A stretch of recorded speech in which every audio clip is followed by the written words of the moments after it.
Good morning. I've been craving meatloaf, so I figured I would make a video of how I do my meatloaf.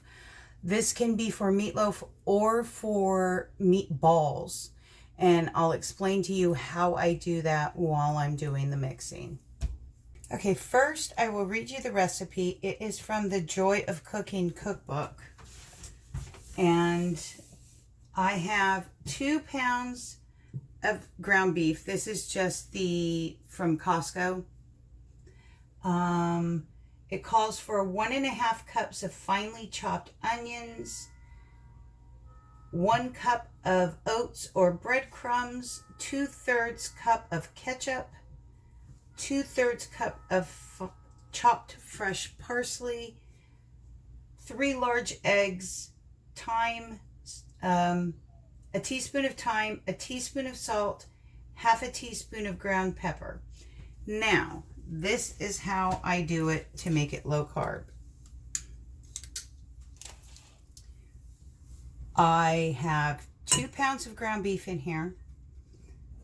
Then to this I like to add an onion, but I don't have any right now. I used my last one last night. So this is 2 teaspoons, let's see. Okay, 2 teaspoons of onion powder. And instead of the 1 teaspoon of salt and the half a teaspoon of pepper, I did 1.5 teaspoons of Monterey steak seasoning. And that's pretty much how you can do anything that calls for salt and pepper. Combine the amounts and use whatever seasoning mix you like. Sometimes I'll throw in garlic, sometimes I don't. So I'll put that in here. And because I don't use any sort of binder whatsoever, the breadcrumbs or the oats, I don't add anything. I only put in 1 egg instead of 3.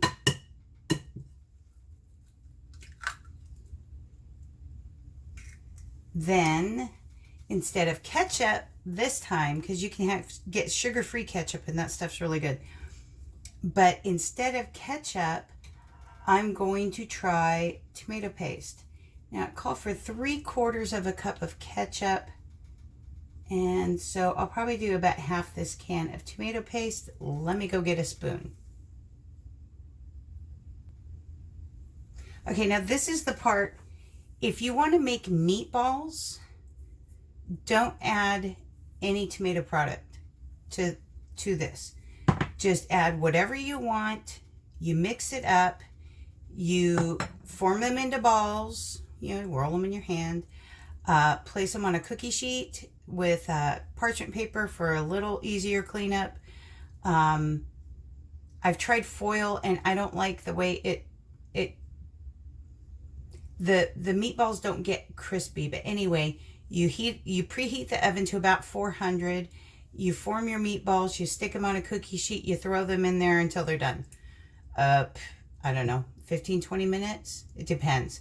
I just look at them, and if they're slightly brown and golden on the bottom, then they're done.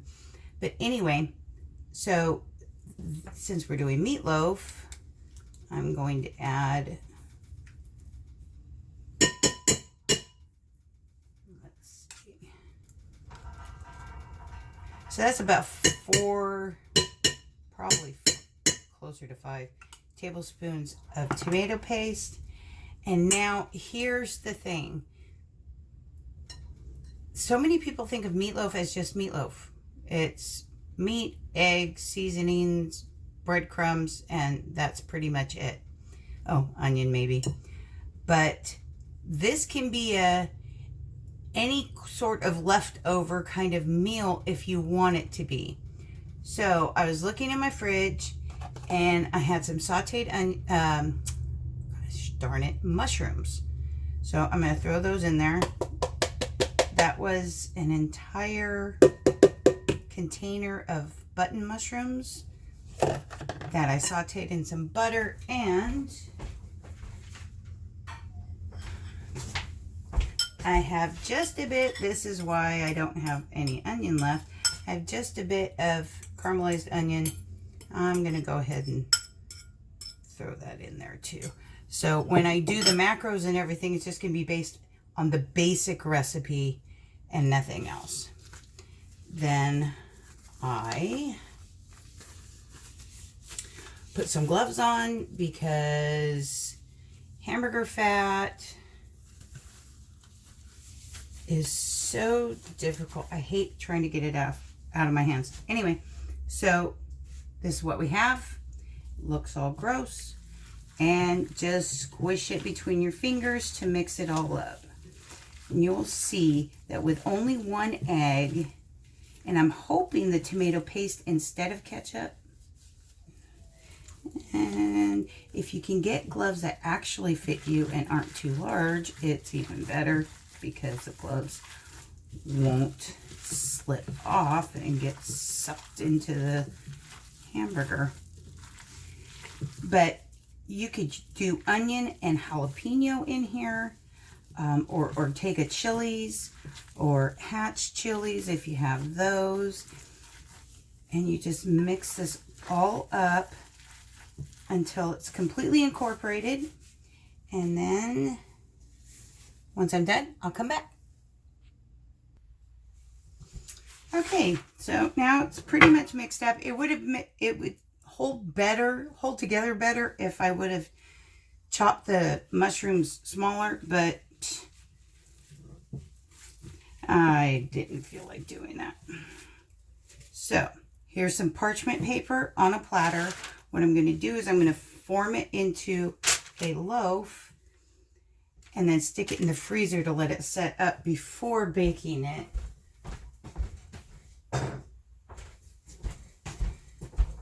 Since it's a loaf, it's a little bit harder to, I don't like the way that it cooks when you don't have a binder in it. Sometimes it flattens out too much.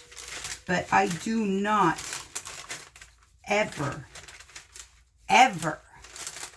bake a meatloaf in a loaf pan, because to me, that is the nastiest, grossest thing, to sit there and take a big old chunk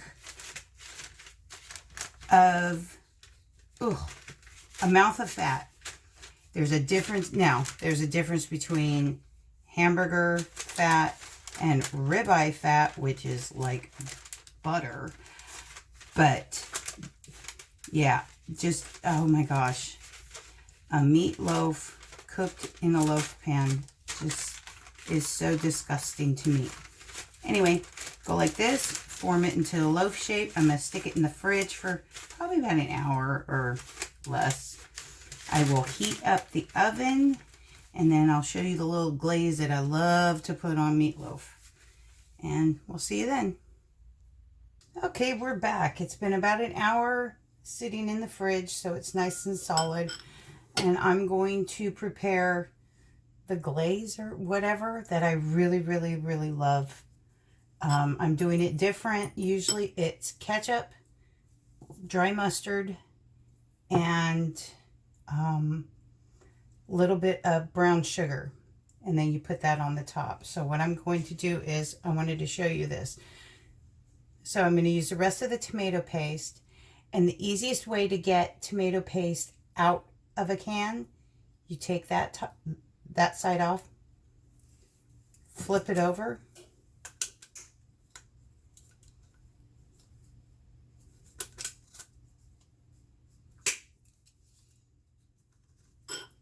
oops,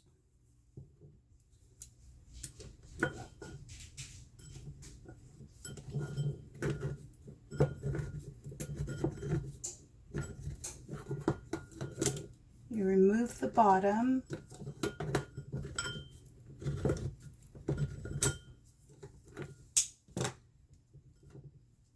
and then push. And there's all your tomato paste. No having to scrape out of the tiny can or anything like that. Just lift that off, and there you go. See? It's a lot easier if you can do the whole thing at once instead of partially like I did.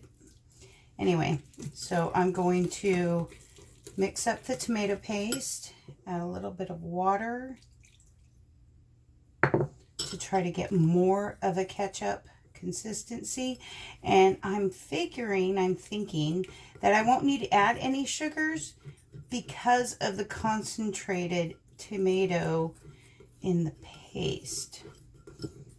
But sugar, brown sugar, erythritol, anything like that, if you want it a little bit sweeter, you can. This is just a teaspoon. And I add about, oh, and what I'm doing right here is I'm just breaking up the hard chunks in here so that you don't have so much work when you're trying to mix it in. And about a teaspoon.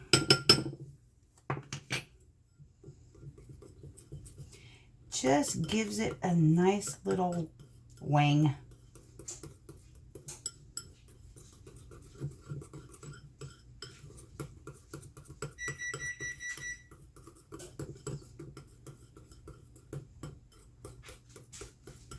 So anyway, you mix this up, and then you put it over the top. Oh, I didn't mention. So I got my meatloaf. It's on the parchment paper to help with easier pickup. This is a broiler pan, and inside the broiler pan I put aluminum foil so that I'll just be able to take that right out.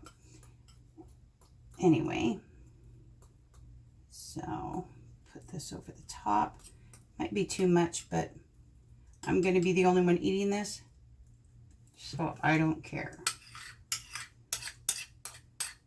Yeah, usually it's just right here on top of the meatloaf. Sorry. Okay. Spread it around. And then you pop this into a preheated 350 Fahrenheit oven for about an hour.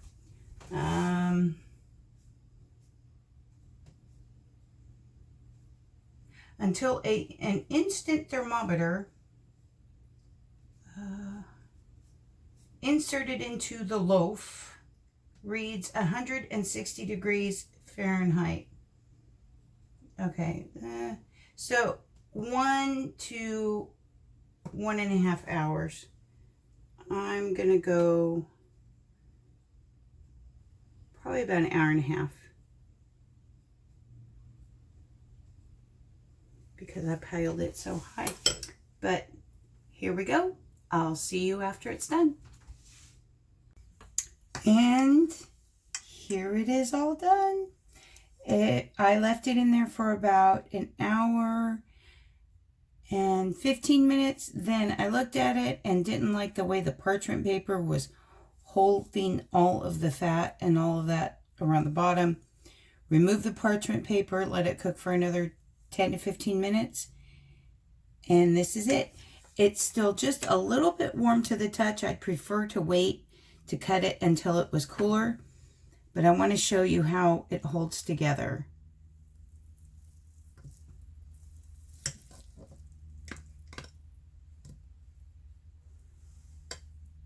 See, it's not quite as solid, as meatloaf with breadcrumbs or something like that in it. If you can handle the taste, maybe you could put a little bit of coconut flour in here, but I can't stand the taste. Maybe that would help absorb it a little bit and make it a little more of the correct texture. But there you have it. We have low carb meatloaf. I hope you enjoy.